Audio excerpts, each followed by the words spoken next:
Hey everybody, this is Jesse with averagejesse.com, and today we are going to be making a variation of a classic, the apple cranberry upside down cake, but instead of the cranberry, we're going to be using the Roselle hibiscus calyxes.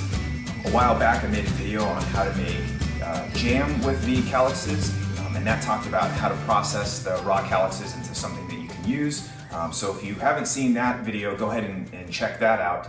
But what we're going to be doing is using some fresh calyxes that I just harvested out in my backyard.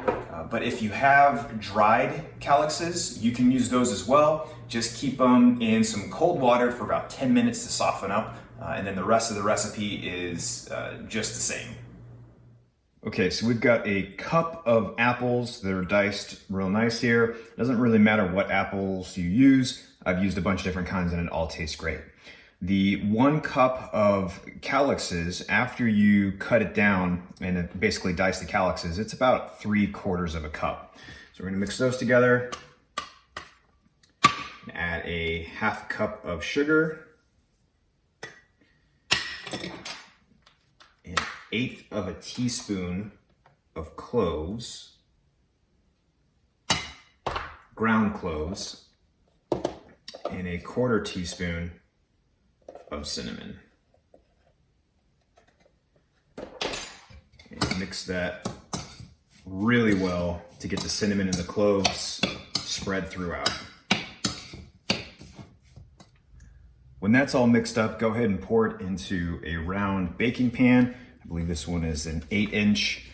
It really doesn't matter. I've used spring forms, I've used bread loaves. It will taste good regardless of what you're baking in. The key here though is to try and make it as even as possible to cover the bottom of the pan. If you use a smaller baking pan, it will look a little bit better when it comes out of the oven and gets flipped over because it'll have a more uniform red coloring on the top, but don't worry about that if you don't have one that size. Actually, this is a 9-inch, so disregard what I previously said about it being an 8-inch. So now it's time to make the top or the bottom of the upside down cake. So I've got 2 eggs here that are slightly beaten. I've got 1 cup of sugar, 1 cup of flour, a 1/4 cup of vegetable oil, and a 1/4 cup of melted butter.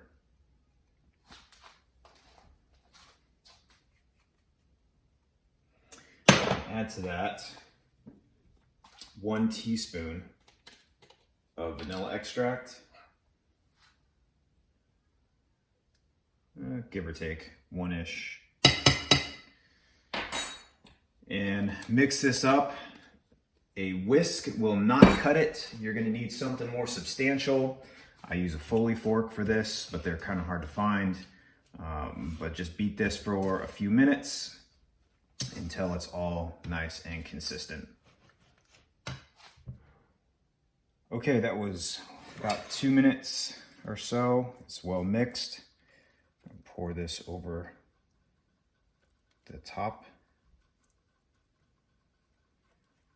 I've got the oven preheating to 350, so that was something I forgot to mention before.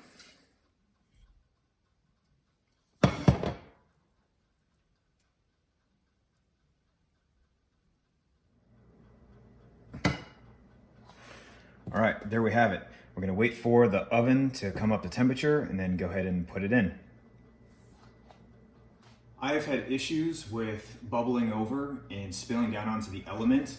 So when I do this, I set the bottom rack and I stick a cookie sheet underneath there just in case it bubbles over. It will land on the cookie sheet instead of the element. Okay, we're up to temp, so this is gonna go in for 55 minutes.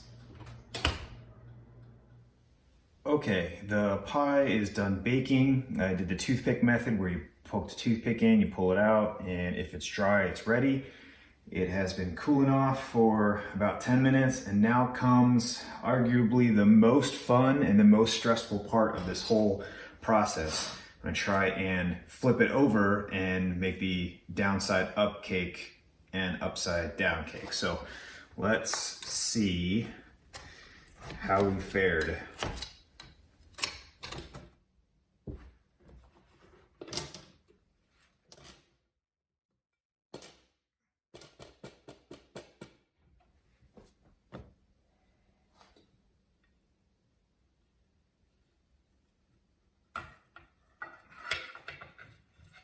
Looks pretty good. Pretty good. So this crumbly edge, what I could have done is greased the sides a little bit better. I'm gonna scrape out the rest of this bottom here, or the top, and I'll add it back to the top of this to fill in some of the gaps.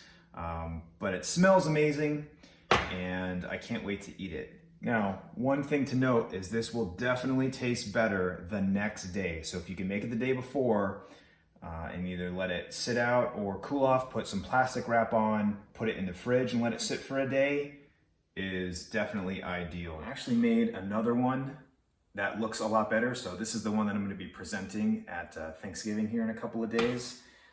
It did make it in one of the pans that has kind of this little scraper that made it come out looking a lot better, so that might be ideal. But again, I've made it using all different kinds of pans, and it really makes no difference in the taste, only the presentation.